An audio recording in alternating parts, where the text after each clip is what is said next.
Bueno, nuestra parte se titulaba algo así como retos en el abordaje de la pobreza desde las consultas de atención primaria. No sé si vamos a...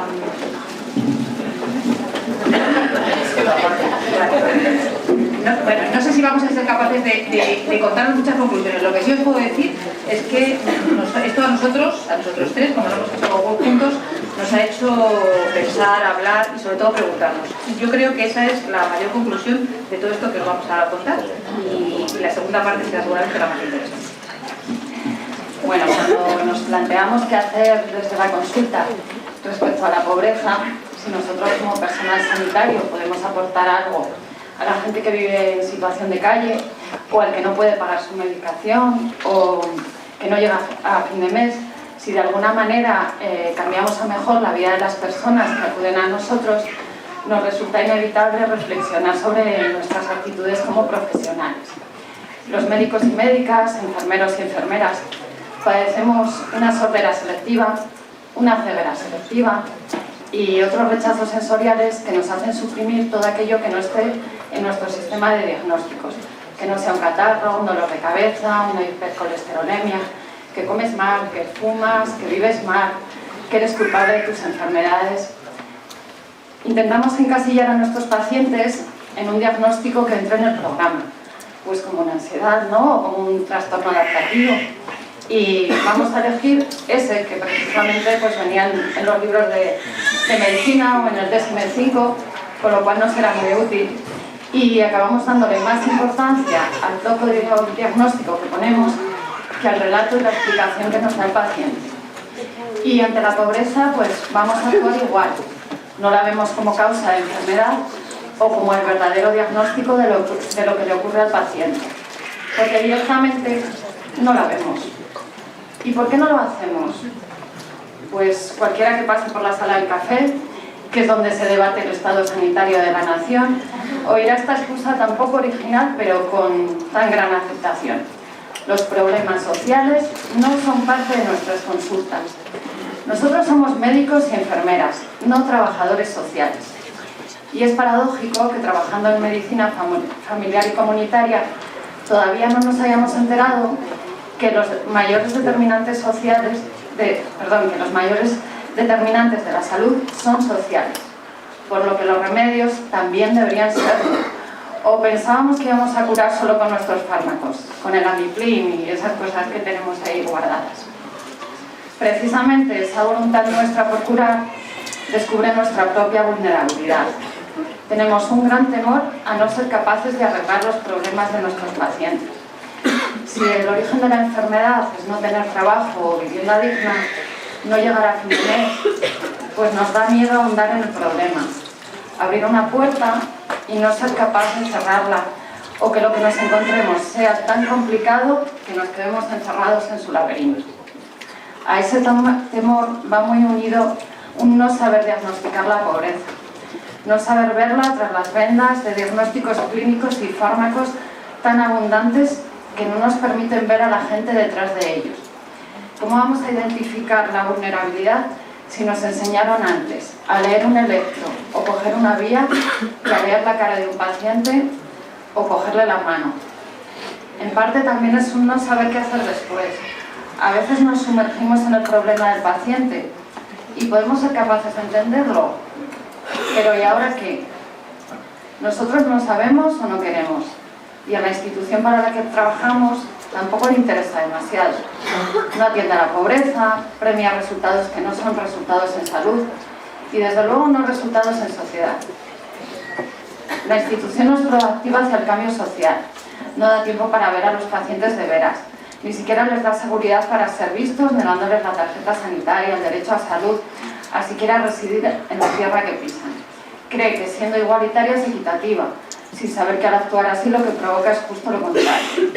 La institución va a creer que la continuidad asistencial solo ha de darse entre el hospital y la atención primaria, sin darse cuenta que esta es realmente necesaria entre la sociedad y los centros de salud, entre las asociaciones de vecinos, los colectivos que nos circundan y nosotros de una manera horizontal. Y hablando de sociedad, vivimos en una que nos lleva a una medicalización extrema, a un individualismo extremo y a un capitalismo extremo en el que el individuo es valioso si se cuida, si se proyecta hacia el futuro y cuida su salud, si invierte en uno mismo. Si no lo hace, el individuo pierde valor y le dejamos de ver como tal. No hace las analíticas que le pedimos, come lo que quiere, no va al gimnasio. Hemos de cuidarlo igual si no nos hace caso. El por qué no lo hace es otra cosa. Tampoco importa tanto. El caso es que no lo hace, ¿no? Y por último, para conseguir trabajar de otra manera, indudablemente hay que bajarse del pedestal. Y eso me voy a atrever a decirlo, aunque esté en franca minoría, pero todavía existe un señoritismo intrínsecamente asociado a la profesión médica que en la facultad tratan de inyectaros en vena. Venga de donde venga, posicionarse en una clase social lleva a la incapacidad de reconocernos en el otro o pensar que podríamos haber sido ellos en caso de que las circunstancias nos hubiesen sido desfavorables. De acuerdo, no lo vemos, no queremos hacerlo. ¿Y entonces? ¿Nos rendimos? ¿Asumimos que el sistema en el que trabajamos es injusto e ineficaz y que no cambia la realidad de las personas? ¿Nos sentamos en las consultas y bajamos las persianas para no poder ver lo que hay fuera? ¿Nos quitamos las botas que apenas nos pusimos y nos calzamos aún más las batas? ¿Qué podemos hacer desde la consulta respecto a la pobreza? Los tres somos trabajadores sanitarios y hemos pasado largos ratos de reuniones, correos, debates, miradas extrañas de los compañeros y alguna que otra amenaza de divorcio para dar con la respuesta a esta pregunta.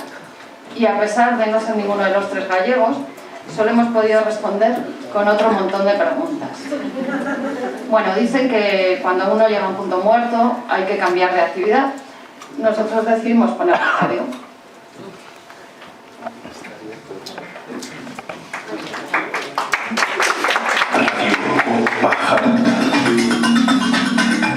Volvemos a los mensajes que nos van llegando a los... Radio SIAP, la radio con Volvemos a los mensajes que nos van llegando a nuestro buzón de voz sobre cómo actuar desde atención primaria respecto a la pobreza. Cuando hablamos de qué hacer en la consulta, esto es lo que nos decían. De responsabilizar de las condiciones estructurales es, probablemente, el primer escalón imprescindible para hacer un abordaje que pueda permear en el individuo e integrar otras redes y recursos desde la consulta. Posiblemente, recopilar formas de transgredir la entrevista motivacional y adaptarlo a un marco de determinantes sociales de salud desde el que ejercer en la consulta podría ser un resultado. Las personas regresan siempre a su entorno y su vida sigue, y quizá nuestra acción más importante será validar su preocupación por su realidad social, riesgo de desahucio, imposibilidad de conseguir la medicación, de pagar la luz, de salir de su casa a pesar de vivir con un maltratador y comprender de verdad que hay cambios que nos gustarían como profesionales, que no van a ser posibles, como la mejora del control metabólico en una diabetes, por ejemplo. La única manera de cambiar la deriva del centro de salud hacia lo estrictamente asistencial, que deja de lado los determinantes sociales y emprender una senda por la actividad comunitaria, es que se contemple esta como una estrategia de conjunto, capaz de establecer una línea de trabajo y en ella integrar las capacidades de cada miembro del equipo. Hay una frase bastante conocida del musical de La Llamada que dice: lo hacemos y ya vemos. Bueno, de algún modo lo que quiero decir es que hay que rebelarse, que deberíamos los equipos organizarnos internamente para poder atender las actividades comunitarias, pues liberando el horario y destinando los recursos humanos que sean necesarios. Y luego ya vemos qué pasa con la lista de espera, con los indicadores y con esas otras cosas que les importan a las gerencias. ¿Cómo crear un vínculo con el paciente para una buena adherencia al seguimiento desde la consulta? Pues dejar de mirar el ordenador cuando venga a mi consulta, hablar de otras cosas que no sean solo la salud, es decir, de lo que le importe al paciente. Ofrecerle la opción de llamarle cuando quiera o que me llame él, venir a mi consulta sin cita, si veo que eso puede ayudarle a evitar una recaída. No perdamos de vista que hay condiciones de trabajo pobres, véase precariedad, con falta de longitudinalidad. Si sé que mañana no voy a estar aquí, ¿para qué voy a indagar más si no tengo la certeza de que esto lo vaya a coger quien le atienda mañana? O situaciones personales que también lo dificultan, sanitarios que son cuidadores principales de familiares enfermos y o dependientes. El equilibrio entre cuidar y cuidarse no resulta fácil. Si no entendemos lo que vive, nuestras propuestas corren grave riesgo de ser desatinas y además serán recibidas como imposiciones que vienen de otro lugar social del que es mejor prevenirse, porque desde ahí no se entienden las vidas más precarizadas. Quizás deberíamos desarrollar unas herramientas que nos ayuden a comprender mejor y no tanto a motivar. ¿Quién define el cambio y el momento? Quizá las personas vengan con unas preocupaciones que las pasamos a un segundo plano y que serían con las que tenemos que empezar a trabajar. 2. ¿Quién decide el éxito del cambio? Tenemos que aprender a encontrar valor en los actos de resistencia de gente que es experta en unas vidas que muchas ni hemos llevado ni imaginamos. 3. Trabajar desde lo que hay. Nosotras y nuestro equipo somos también parte de lo que hay. 4. ¿Estamos pensando también en cómo nos vamos a motivar nosotras mismas y entre nosotras para cambiar? Me contaron en el Centro de Salud Vicente Sudevilla, en Vallecas, que en los años 90 decidieron salir a la calle para hacer un diagnóstico de salud comunitaria y se encontraron con que la respuesta de un movimiento vecinal muy potente en aquella época les dijo: si de verdad os interesa mejorar nuestra salud, apoyarnos en nuestra lucha por la vivienda. Siempre he sido pobre. Igual que mis padres y mis abuelos. Es como una enfermedad que pasa de generación en generación y se convierte en una epidemia. Eso es lo que es. Infecta a toda la familia. Comanchería, 2016. David Mackenzie. Oyendo este programa nos salían unas ideas clave que vamos a lanzar para luego en el debate, desarrollarlas, que nos salía de responsabilizar y decir, hacer que la gente entienda que ese no es su problema, lo que decía Silvia el primer día, desde la consulta es muy importante. Segundo, manejar la frustración, sí, pues, manejar la frustración, o sea, el saber que no vamos a ser capaces de dar respuesta a lo que nos venga. Separar claramente dos cosas que parecen como la atención que hacemos en la consulta, ¿no? que es una atención individual y que sí que tiene que ver con la empatía, con el acogimiento y tal, y lo que podemos hacer para cambiar la realidad de la gente, que es más una atención comunitaria. Y una pregunta final es, ¿por qué vienen nosotros? A veces nos parece que... David Mackenzie. A veces nos parece que no vienen, ¿por qué no vienen? Claro, a saber por qué no vienen, ¿no? Pero mientras seguimos oyendo el programa de radio. Sí.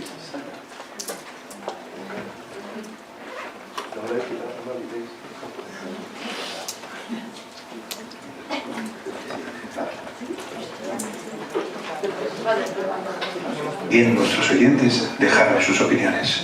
Creía que memorizar el ciclo de Krebs o las vías metabólicas de 20 aminoácidos pertenecía a mis tiempos de estudiante. ¿Para qué demonios me ha servido todo eso en mis 40 años de médico? ¿Cómo es posible que nos hicieran y nos hacen reseñar en la historia que mi tía era diabética, pero no que vivo en La Cañada o en Songolé? Lo que tengo claro es que tenemos que formarnos en determinantes sociales de la salud y las inequidades que conllevan, en aspectos relacionados con la salud pública, en habilidades comunicativas. En las facultades deberían incluirse materias del campo de las humanidades, una base mínima de conocimiento sociológico y comportamiento social y ramas de la antropología social y médica, además de darle más peso práctico a la relación médico-paciente. Desde la unidad docente sí que se nos forma en determinantes de salud. Tenemos 3 cursos de atención comunitaria y creo que debería ser obligatorio en todas las comunidades que existiesen cursos sobre comunitaria y se abordasen desde R1. En muchas ocasiones tu referente es tu tutor, pero ¿qué pasa cuando no creen en la comunitaria? En mi centro de salud es opcional y las pocas salidas que hacemos a rutas saludables o consulta joven en el instituto no son bien vistas por ciertos compañeros que se quejan que tienen que cubrir esas 2 horas las urgencias de la persona que falta. Creo que se aprende mucho más en la propia consulta que en cursos, y más dependiendo de cómo se realizan esos cursos. Gana la sabiduría a la inteligencia. Quizá el problema es que no todos los tutores o tutoras nos puedan enseñar a valorar lo que queremos aprender. Y eso hace que no todos ni todas salgamos igual de la residencia. Quizás haya que dar la vuelta a la tortilla y no plantearnos qué formaciones necesitamos las y los profesionales, sino más bien en cómo desarrollar o apoyar estrategias formativas que sirvan para reforzar dinámicas vecinales o comunitarias más amplias y que prioricen llegar a aquellas personas y grupos que menos oportunidades tienen de formarse. porque la ley de cuidados inversos se traduce en este campo a la ley de formaciones inversas. Seguimos recibiendo más quienes ya hemos tenido antes más oportunidades. He oído rumores, John, de ciertos sistemas poco ortodoxos en su clase. No digo que tengan algo que ver con la campeonata del chico Dalton. Pero sabe usted perfectamente que los chicos a esa edad son muy impresionantes. Su sermón causó mucha impresión esta historia. ¿Qué pasó el otro día en el patio? ¿En el patio? Sí, los chicos desfilando y dando palmas. Era un ejercicio para demostrar una cuestión. El peligro ya está establecido y demostrado, funciona. Si usted lo pone en duda, hará que ellos también duden. Creía que el fin de la educación era enseñar a pensar por lo mismo. A la edad de esos chicos, nada de eso. Tradición, disciplina. Club de los Poetas Muertos, 1989, Peter Weir. Lo mismo los millennials no saben qué película es esta, pero mucho.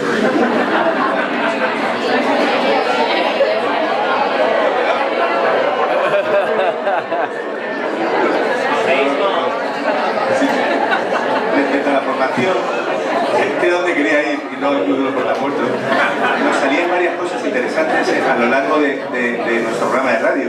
Y era, hablábamos mucho de que nos falta formación, aunque esta formación es muy desigual a lo largo del Estado, ¿no? Pero a la vez hablábamos de que la formación no nos vale. Desde los que tenían más años nos decían, ya, bueno, nos pueden dar formación, pero a mí lo que me ha valido es la consulta. Sin embargo, la gente más joven nos decía, ya, pero a mí enseñadme un poco porque quiero que tener algunas herramientas al menos. Y hablamos de dos cosas muy importantes también. Los tutores, ¿qué pasa cuando tu tutor no le gusta la comunitaria? Que habría que pensar si ese tutor tiene que ser tutor. Y dos, invertir el camino, ¿no? Tenemos un flujo muy vertical de información. Resulta que nosotros, los expertos, nos dan la formación a los demás. Bueno, es que a lo mejor expertos no son los expertos, sino los expertos son los que tenemos a nuestro alrededor. O los propios vecinos son mucho más. Yo he aprendido más de pobreza escuchándoles a ellos que escuchando a quien me daba clases. También se ha tratado el tema de los trabajadores sociales y como parte del equipo de los centros de salud. Creo que el primer paso en este debate tan interesante es cómo vamos a acompañar a nuestra paciente hacia otros profesionales que sí tienen capacidad de poder trabajar junto a ella sobre sus condiciones de vida. Quizá deberíamos plantearnos si no estamos fagocitando desde el sector sanitario espacios de puro y duro activismo social y político.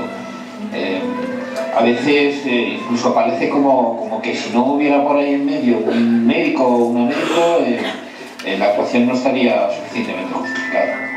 En la mayoría de los centros de Madrid solemos tener un profesional de trabajo social para 2 o 3 centros en función del tamaño de estos, ¿no? Pero no existe realmente una relación integrada. Es cierto que podemos derivar o podemos compartir casos, pero los profesionales sanitarios no conocemos las estructuras de coordinación sociosanitarias y en todo caso no participamos de ellas. Yo personalmente en los centros en los que he estado no he visto nunca reuniones de equipo con los trabajadores sociales de análisis de casos, por ejemplo. Actualmente remito a nuestros pacientes a la trabajadora social. Contamos con ella desde hace muy poquitos meses y la verdad que todo han sido ventajas. El procedimiento antes había que remitirlo directamente a servicios sociales del ayuntamiento, con lo cual, teniendo nuestra trabajadora social, ahora es todo más cercano, la comunicación es bidireccional y además salen muy reconfortados del tiempo, ¿no? Sin prisa de escucha.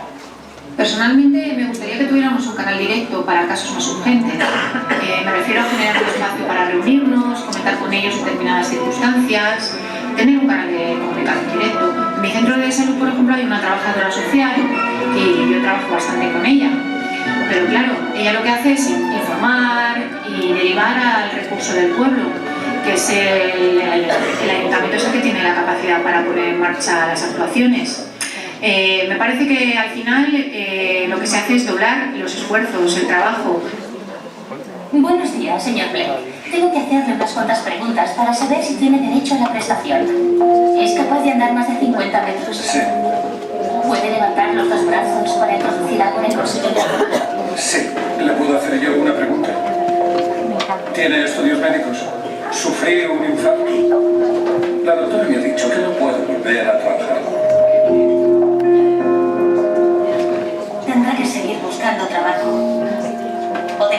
darle el subsidio. Tiene que ser un error. Si he considerado amplio, la única opción que le queda es la prestación por desempleo. Apelaré. Tiene que hacerlo online, señor. Soy carpintero. No estaba ni cerca de un ordenador. Yo, Daniel Rey, 2016. ¿Quién lo usó? Yo creo que lo que escuchábamos es, parece que todos tenemos claro que trabajar con la trabajadora social es fundamental. Pues un poco más el reto, ¿no? Lo subimos un poco más y hablamos con el, como decía Nacho antes, yo tuve un sueño, lo del trabajo en equipo. Yo cuando empecé en atención primaria, lo que más me vendieron es que venía a trabajar en equipo, venía además del hospital, que allí ni se huele. Y todavía estoy en eso, yo tuve un sueño, ¿no? Pues ese es el reto. Mucho más que la trabajadora social. Hay muchas más personas trabajando en el centro de salud, ¿no? Las personas de las unidades administrativas también yo creo que nos pueden aportar. Ayer me resonó mucho cuando hablaron las mujeres de territorio doméstico, hablaban de limpiadoras de nuestros centros de salud. También son compañeras que están ahí, seguro que nos pueden aportar. Pues eso, el reto es retomar en serio esto del trabajo en equipo y esas palabras que no voy a explicar porque nosotros las entendemos, ¿no? Superar la multidisciplinaridad por la interdisciplinaridad. Y además otro paso en el reto, cómo incorporamos a los pacientes, ¿no? Que son parte de nuestro centro de salud en ese equipo, que eso sí que ya lo limos allí con eso de los consejos de salud, donde los que decíamos cómo había que organizarse éramos nosotros, o sea, organizábamos en el centro de salud un consejo donde invitábamos a nuestros pacientes a que vinieran a decirnos cosas. Bueno, pues yo creo que cada vez vamos viendo que es al revés, ¿no? Que hay que salir.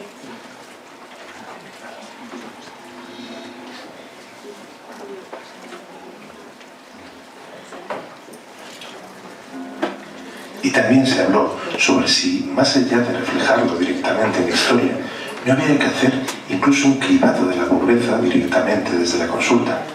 Nos lo planteaba Javier de esta manera.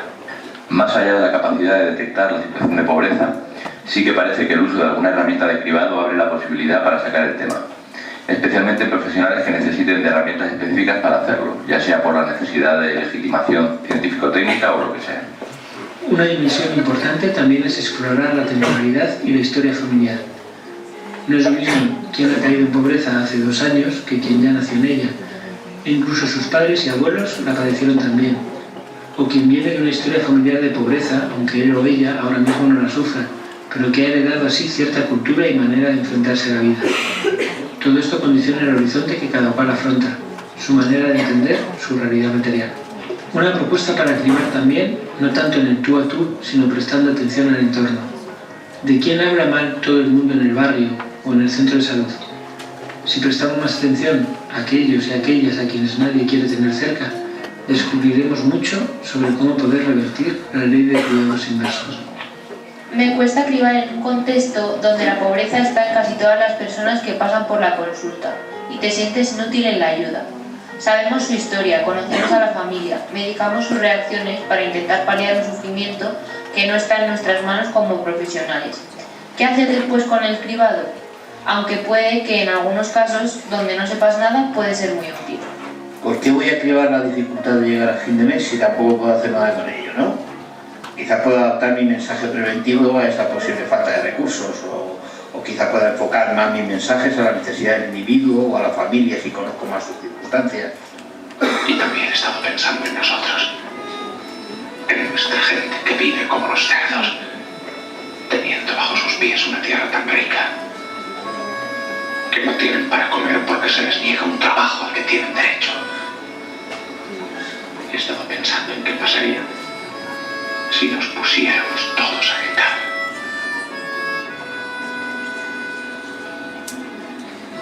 No hay un alma para cada uno de nosotros. Solo un pedacito de un alma más grande, un alma común que pertenece a todos.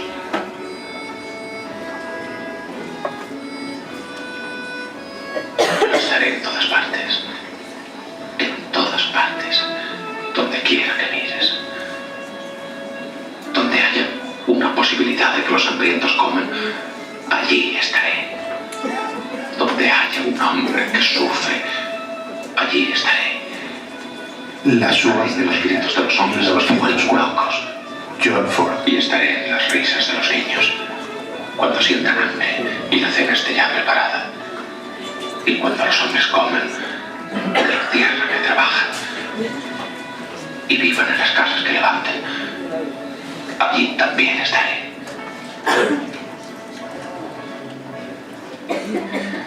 También. El cribado y el registro, yo creo que ha sido uno en el foro virtual, ha sido uno de los hilos así como más controvertidos, ¿no?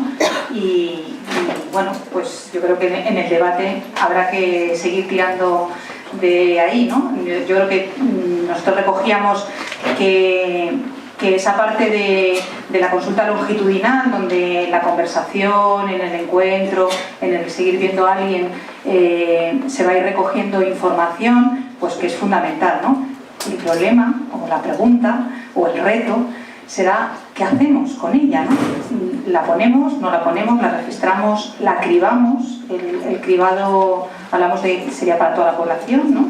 Tendríamos que hacérselo a todos. Yo ya os compartía en otro de los momentos que como trabajo en pediatría soy muy cuidadosa en lo que escribo en las historias, porque con los niños está siempre la amenaza, ¿verdad?, que compartían las compañeras de eso luego se usa para decidir sobre la capacidad o no capacidad de los padres.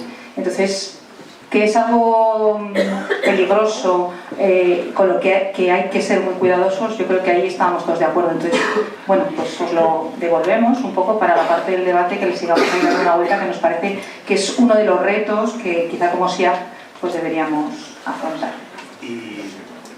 Y es que cuando te parecía que teníamos la respuesta, ¿no?, con todas las que nos había mandado al hilo, de repente parece que nos cambiaron todas las preguntas, ¿no?, como decía Benedetti. Y la cuestión es que ante todo esto no sabemos muy bien qué hacer, ¿no? Al final parece que hacemos, nos quedamos inmóviles o decidimos salvarnos de alguna manera. Hostia.